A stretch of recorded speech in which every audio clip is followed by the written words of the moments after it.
All right, so now that we've got our expenses in there, it's time to get to that net income. But before we can do the net income, we've got to figure out not just how much money we made for the month, but how much we spent, right? So I'm going to go ahead and I'm going to insert a row here right underneath miscellaneous between net income and miscellaneous. I'm going to put total expenses.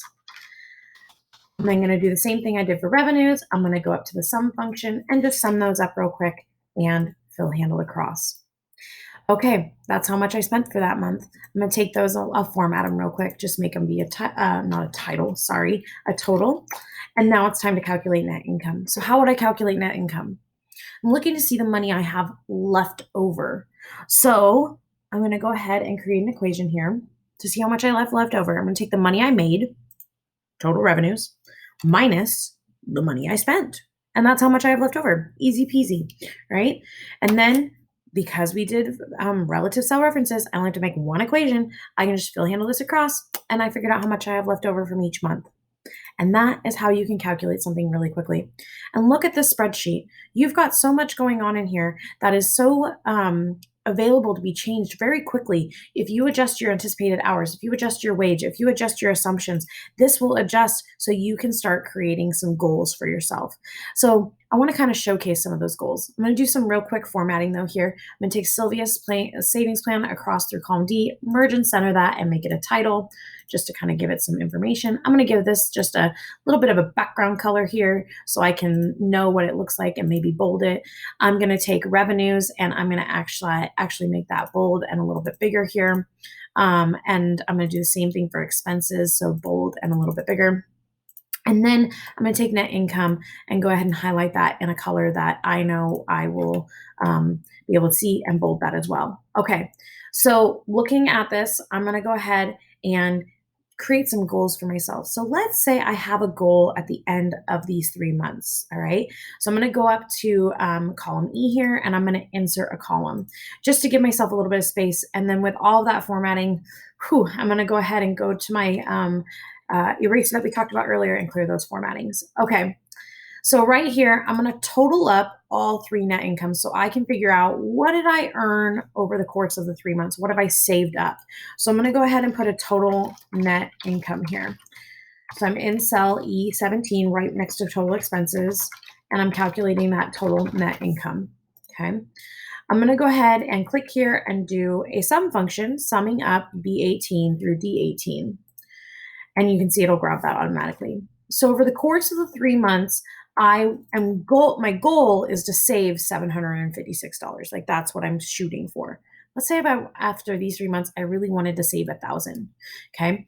We can make this different. We can adjust this however we want to. And actually, because everything is referencing all of these other variable cells, I can make Excel do it for me. Okay, so I'd like you to pause the video here and see if you can find a feature. It's up in your ribbon. We're kind of looking like, what if I wanted to save $1,000? All right, so you're looking for a feature called Goal Seek. You're looking to seek for things, and I'll give you a hint. It's underneath a drop-down menu. So pause the video here and see if you can find the feature called Goal Seek. All right. So I'm asking, what if I want to save $1,000? Okay. There's a what if analysis on the data tab where you actually get the option to ask, what if this is what I want? What if I change these numbers? So underneath the data tab, which we haven't really looked at a lot, but we'll come back to it time again, is forecast. And we can go to what if analysis here, and you can see that I can look at different scenarios. I can look at a goal seek, and then I can look at a data table, which essentially means like, what if my, numbers were different here, here, and here, and then this is all the values I could get. We use data tables a lot for like things like interest rates. Like, what would it look like if all my interest rates were different? That's a good example of how to use a data table. So we're going to do a goal seek here. All right. So the goal seek cell is a little different. This is pretty important for you to be able to say, okay, you're reading it kind of like a sentence, my cell that I want to change to a certain value by changing something else. So essentially, I want to set cell E18, my total income, I can click on it, to the value of $1,000, right? That makes sense. Like we want to set E18 to $1,000. we can do this by adjusting a couple different things. I can either increase my wage, I can increase the number of hours I've worked, I can decrease how much I'm spending. And we're going to go first with expenses because increasing your wage and increasing your hours is kind of out of your control, but controlling your expenses is very much within your control. So I can go to buy changing cell, and let's say I want to reduce how much I'm spending on my biggest expense. So what's your biggest expense right now? Your biggest expense is food. So I can take food and control it. Now, right here, I've got three things of food. Now, what's controlling these three numbers? What can I adjust that will adjust all three numbers at once? The percentage, right? I can change the percentage of what I'm spending, and that will adjust all three numbers automatically. So I'm going to set cell E18 to the value of $1,000 by changing cell H11 where my food is. All right, but here's the cool part.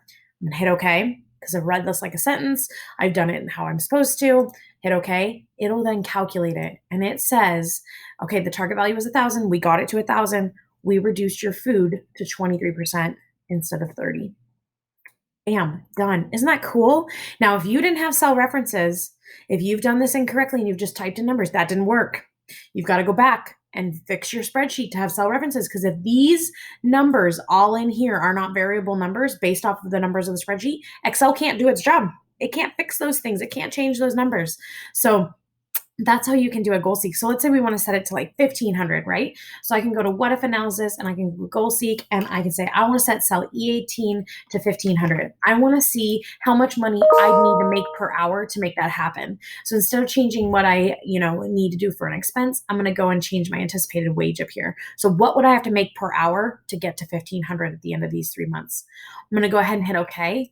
And it will say that I need to make $20.34 based off of these current expenses to get to 1,500. That's a big raise. Okay. So you can see that like reducing your expenses might be a little bit better than trying to increase your wage, especially when that's outside your control. But that's how you can utilize a goal seek and variable references to be able to really look at a bunch of different scenarios that can help you out.